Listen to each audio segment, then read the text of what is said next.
প্রশ্ন হলো কোন ভার্বগুলোর শেষে এস বসবে, কোন ভার্বগুলোর শেষে ইএস বসবে, তার ব্যাপারেও আলোচনা করব। আমি এখানে কারেক্ট আর ইনকারেক্ট দুটো অপশন লিখে রেখেছি। ইনকারেক্ট, হি ওয়াচ টিভি, হিটা যেহেতু থার্ড পারসন সিঙ্গুলার, এখানে ওয়াচ হবে না, হবে ওয়াচেস। তেমনি ইউ সেকেন্ড পারসন সিঙ্গুলার বা প্লুরাল যাই হয়ে থাক না কেন, এক্ষেত্রে কিন্তু ওয়াচেস হয় না, এক্ষেত্রে হবে ওয়াচ। তাহলে এস বা ইএসের যে ব্যাপারটা অনেকের সময় আমাদের ভুল হয়ে যায়। শুধুমাত্র পার্সনসটা যদি থার্ড পারসন হয় এবং সিঙ্গুলার, তাহলে দুটো শর্ত থাকতে হবে, পার্সনসটা থার্ড পারসন হবে এবং সেটা সিঙ্গুলার হবে, তবেই আমরা সিম্পল প্রেজেন্ট টেন্সে মূল ভার্বের শেষে বা প্রিন্সিপাল ভার্বের শেষে এস বা ইএস বসাবো। নমস্কার, সময় আপডেটসে আরেকবার আপনাদের সবাইকে স্বাগতম। আজকে প্রেজেন্ট ইনডেফিনাইট টেন্স বা সিম্পল প্রেজেন্ট টেন্সের দ্বিতীয় ক্লাস। প্রথম ভিডিওতে যে অংশটি বলেছিলাম, আজকে বাকি অংশটা একটু আলোচনা করব। আলোচনায় যাওয়ার আগে প্রথমত আমরা পার্সনস ব্যাপারটা একটু জানব। আমাদের ইংরেজিতে পার্সনস মূলত তিনটে আছে, ফার্স্ট পারসন, সেকেন্ড পারসন এবং থার্ড পারসন। ফার্স্ট পারসনে সিঙ্গুলার এবং প্লুরাল। সিঙ্গুলার মানে একজনকে বোঝাবে, প্লুরাল মানে একজনের বেশি বোঝাবে। টেন্সের সাথে সাথে আমরা গ্রামারের এই অংশগুলো একটু শিখব, তাহলে কি হবে, আমাদের শেখাটা কমপ্লিট হবে এবং আমরা সম্পূর্ণরূপে ইংরেজিটা বুঝতে পারবো, লিখতে পারবো, বলতে পারবো। আমি বোর্ডে আগে থেকে লিখে রেখেছি, বোঝানোর সুবিধার্থে একটু বোর্ডের দিকে নজর নিচ্ছি। আমাদের পার্সনস রয়েছে, ফার্স্ট পারসন আই, এটি সিঙ্গুলার, উই এটি প্লুরাল, আমি, আমরা। সেকেন্ড পারসনের মধ্যে রয়েছে সিঙ্গুলার ইউ, প্লুরালের ক্ষেত্রেও ইউ। সেকেন্ড পারসন সিঙ্গুলার মানে যখন আমি বলছি তুমি, আপনি, এই ধরনের বা তুই, এই ধরনের ক্ষেত্রে ইংলিশটা হয় ইউ। আবার যখন আমরা বলছি তোরা, আপনারা, এই ধরনের ক্ষেত্রে আমরা কিন্তু তখনও বোঝাচ্ছি ইউ। একটি সিঙ্গুলার হিসেবে ইউ বসে, একটি প্লুরাল হিসেবে ইউ বসে। এরপর রয়েছে third person. Third person singular রয়েছে হি, শি, সুনীল, মধু, অ্যালবার্ট, ইট আমি লিখে রেখেছি। এরকম যে কোনো নাম বোঝাতে পারে যেগুলো একটাকে বোঝাচ্ছে সেই ক্ষেত্রে।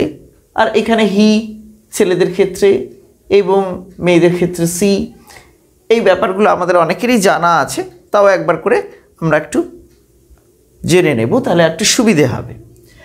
প্লুরালের ক্ষেত্রে দে, বয়েজ, গার্লস, স্টুডেন্টস, এই ধরনের সাবজেক্টগুলো সেগুলো থার্ড পারসন প্লুরাল হিসেবে বসে। তাহলে সিম্পল প্রেজেন্ট টেন্সে আমরা পার্সনসগুলোকে ভালো করে জেনে নিলাম। এই পার্সনসের উপরেই মূলত নির্ভর করছে তারপর যে ভার্বটা বসবে সেটা কিভাবে বসবে। আমাদের সিম্পল প্রেজেন্ট টেন্সে আমরা বাক্য গঠন করব। আমি আগেও বলেছি, যে সমস্ত কাজ রেগুলার বেসিসে হয়, দৈনন্দিন বেসিসে হয়, সেই ক্ষেত্রে আমরা সিম্পল প্রেজেন্ট টেন্সটা ব্যবহার করে থাকি। এসভিও প্যাটার্ন অবশ্যই ফলো করব। সাবজেক্টের পর থাকবে ভার্ব এবং ভার্বের পরে থাকবে অবজেক্ট, এবং সেই ভার্বটি মেন ভার্ব হতে পারে, আবার টু বি ভার্ব হতে পারে, টু হ্যাভ ভার্ব হতে পারে। আমি সবটাই দেখাবো। আমি বোর্ডে লিখে রেখেছি, সাবজেক্ট যদি আই, ইউ, উই, দে, এই ধরনের কিছু ক্ষেত্রে আমরা বসাচ্ছি, যদি মেন ভার্ব বসে বা প্রিন্সিপাল ভার্বের ক্ষেত্রে ওয়াচ বসবে। কিন্তু ধরো হলো I watch TV, you watch TV, they watch TV, এই ধরনের। আর যখন এটা থার্ড পারসন সিঙ্গুলার হয়ে যাচ্ছে, হি শি ইট, তখন কিন্তু এর শেষে একটা ইএস বসেছে। আমরা ছোটবেলায় পড়েছিলাম সাবজেক্ট যদি থার্ড পারসন সিঙ্গুলার হয় তাহলে ভার্বের শেষে এস বা ইএস বসে। প্রশ্ন হলো কোন ভার্বগুলোর শেষে এস বসবে, কোন ভার্বগুলোর শেষে ইএস বসবে, তার ব্যাপারেও আলোচনা করব। আমি এখানে কারেক্ট আর ইনকারেক্ট দুটো অপশন লিখে রেখেছি। ইনকারেক্ট, হি ওয়াচ টিভি, হিটা যেহেতু থার্ড পারসন সিঙ্গুলার, এখানে ওয়াচ হবে না, হবে ওয়াচেস। তেমনি ইউ সেকেন্ড পারসন সিঙ্গুলার বা প্লুরাল যাই হয়ে থাক না কেন, এক্ষেত্রে কিন্তু ওয়াচেস হয় না, এক্ষেত্রে হবে ওয়াচ। তাহলে এস বা ইএস এর যে ব্যাপারটা অনেকের সময় আমাদের ভুল হয়ে যায়। শুধুমাত্র পার্সনসটা যদি থার্ড পারসন হয় এবং সিঙ্গুলার, তাহলে দুটো শর্ত থাকতে হবে, পার্সনসটা থার্ড পারসন হবে এবং সেটা সিঙ্গুলার হবে, তবেই আমরা সিম্পল প্রেজেন্ট টেন্সে মূল ভার্বের শেষে বা প্রিন্সিপাল ভার্বের শেষে এস বা ইএস বসাবো। এখন প্রশ্ন হলো কোন ভার্বগুলোর শেষে এস বসবে, কোন ভার্বগুলোর শেষে ইএস বসবে। অবশ্যই আমি লিখে রেখেছি রুল 1-এ verbs end with O, CH, SS, SH, X, double Z, এই সমস্ত ক্ষেত্রে we use ES when the subject is third person singular number।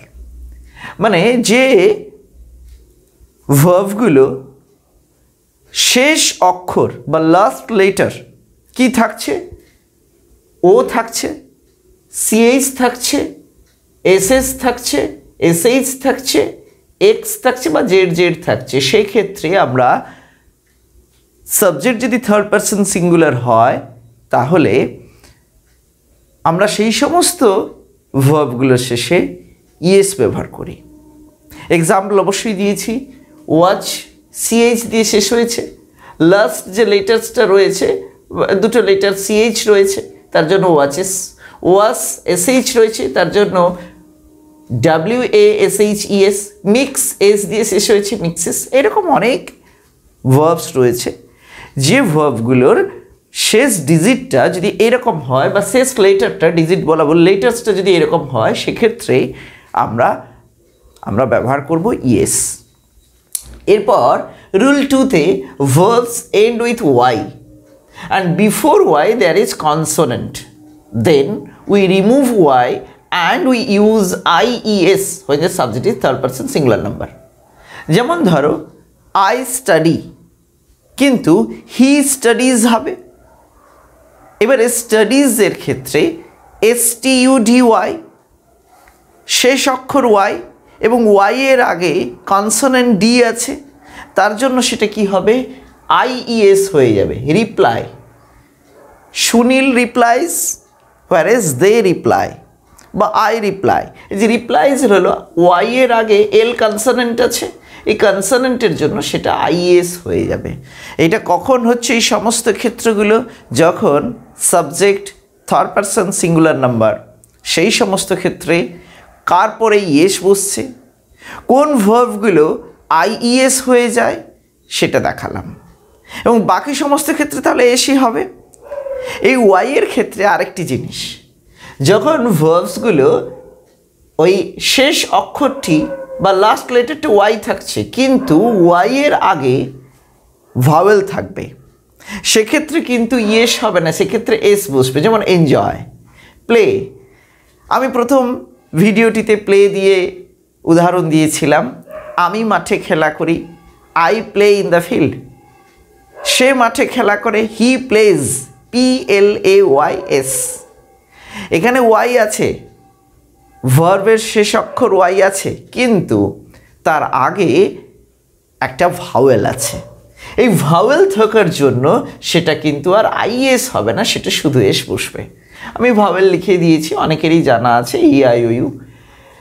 এই মূলত আমরা সিম্পল প্রেজেন্ট টেন্সের ক্ষেত্রে যখন বাক্য গঠন করব, কিভাবে গঠন করব, কোথায় এস বসবে যদি থার্ড পারসন সিঙ্গুলার হয়, কোথায় ইএস বসবে এবং কোথায় IES বসবে, তার একটা ধারণা তৈরি হলো। আজকে মূলত আমাদের আলোচনা সিম্পল প্রেজেন্ট টেন্সের অ্যাফার্মেটিভ সেন্টেন্স বা হ্যাঁবাচক বাক্যের আলোচনা। এছাড়া আমি এখানে ভার্ব, টু বি ভার্বের ব্যবহার দিয়েছি। আই এর পরে অ্যাম বসে, উই এর পরে আর, ইউ এর পরে আর, সিঙ্গুলার প্লুরাল দুটোর ক্ষেত্রেই they are, he is, Sunil is. To have ভার্বের ব্যবহার কিভাবে হয়? আই হ্যাভ, এদিকে we have, they have, you have, he or she has, Sunil has. এগুলো দিয়েও আমরা সিম্পল প্রেজেন্ট টেন্সের বাক্য গঠন করতে পারি। এগুলো বি ভার্বের ব্যবহার, কার পরে কখন বসছে, এবং হ্যাভ ভার্বের ব্যবহার, সেগুলো কোন পার্সন অনুযায়ী কীভাবে বসে। এই ছোটো ছোটো জিনিসগুলো আমাদের মাথায় যদি থাকে তাহলে আমরা সিম্পল প্রেজেন্ট টেন্সে খুব অনায়াসেই বাক্য গঠন করতে পারবো, বলতে পারবো, আর ইংলিশটা আমাদের কাছে অনেক সহজ হয়ে যাবে। One after another I shall discuss, that means the negative sentence, interrogative sentence, negative interrogative sentence under simple present tense. Definitely I shall discuss. Next ভিডিওতে আলোচনা করব ইন্টারোগেটিভ, নেগেটিভ ইন্টারোগেটিভ সেন্টেন্সের গঠন কিভাবে হয় এই সিম্পল প্রেজেন্ট টেন্সের আন্ডারে।